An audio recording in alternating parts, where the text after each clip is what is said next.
வணக்கம். நெருப்பு தமிழன். இந்த காணொளி போடுவதற்கே எனக்கு ரொம்ப மனசு கஷ்டமா இருக்கு. உண்மையிலே எனக்கு மனசு இல்ல.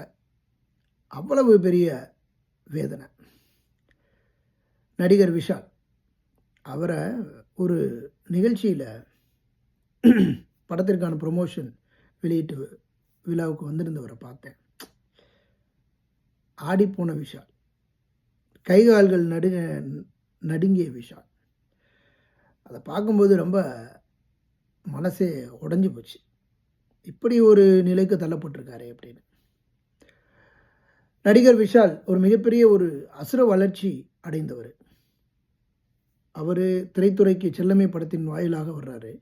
கோ ப்ரொடியூசராக வர்றாரு. அப்பா தாத்தா ப்ரொடியூசரு, அதுக்கப்புறம் அப்பாவும் ப்ரொடியூசரு, அதுக்கப்புறம் ப்ரொடக்ஷனில் இருக்கார். அதுக்கப்புறம் இவர் அதையே கையில் எடுக்கிறாரு. இவர் கோ ப்ரொடியூசர், ஹீரோவா செல்லமே படத்தில் நடிக்கிறாரு.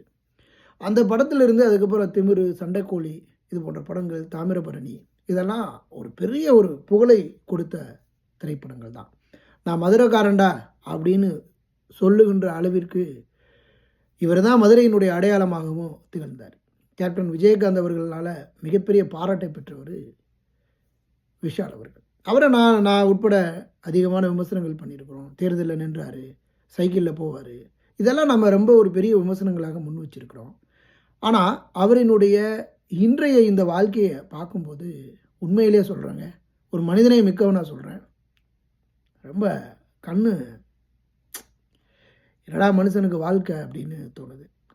திரைத்துறையில் ஒரு தாத்தா பெரிய பணக்காரு, அப்பா பெரிய பணக்காரு, அதில் பல திரைப்படங்கள் எடுத்து வெற்றி திரைப்படங்களை கொடுத்து கிட்டத்தட்ட ஒரு 9 திரைப்படங்கள் சமீப காலங்களில் இவரே ப்ரொடியூசராக இருந்திருக்கிறாரு, தயாரிப்பாளராக இருந்து. அந்த திரைப்படத்தினுடைய தோல்வி, அதுக்கப்புறம் இந்த நிலைக்கு ஏன் அவர் தள்ளப்பட்டார் அப்படின்னு ஒரு கேள்வி வரும்போது, இவன் அந்த திரைப்படத்திற்காக இந்த கண்ணை கொஞ்சம் ஒரு ஒரு மாறுகண்ணு மாதிரி இருக்கும் ஒரு கண். அந்த மாறுகண்ணை மாதிரி வைக்கிறதுக்கு டூப்ளிகேட்டாக வைக்கலாம் அப்படின்னு அந்த டூப்ளிகேட்டாக வைக்காமல் உண்மையாகவே ஒரு அறுவை சிகிச்சை பண்ணி அந்த கண்ணை அந்த மாறுகண்ணு மாதிரி வச்சது அவருக்கு ஒரு நரம்பு தளர்ச்சியை கொடுத்துருச்சு. அதன் வாயிலாக அவருக்கு மைக்ரேன் வந்துருச்சு, ஒரு ஒற்றை தலைவலி. இந்த ஒற்றை தலைவலி வந்த உடனே அவரால் தாங்க முடியாமல் அந்த ஒற்றை தலைவலி வந்துச்சு அப்படிங்கிறது ஒரு பெரிய ஒரு கொடிய வியாதி. அது உங்களை மரண தண்டனைக்கு இழுத்துக்கிட்டு போகும். அந்த நிலையிலிருந்து தன்னை பாதுகாத்து கொள்வதற்காக ஏதோ கொஞ்சம் குடிப்பழக்கத்திற்கு, ட்ரக்ஸுக்கு அடிக்ட் ஆகியிருக்கிறாரு. அதற்கப்புறம் அது அதிகமாகி இன்றைக்கு இந்த நிலைக்கு தள்ளப்பட்டிருக்காரு. கிட்டத்தட்ட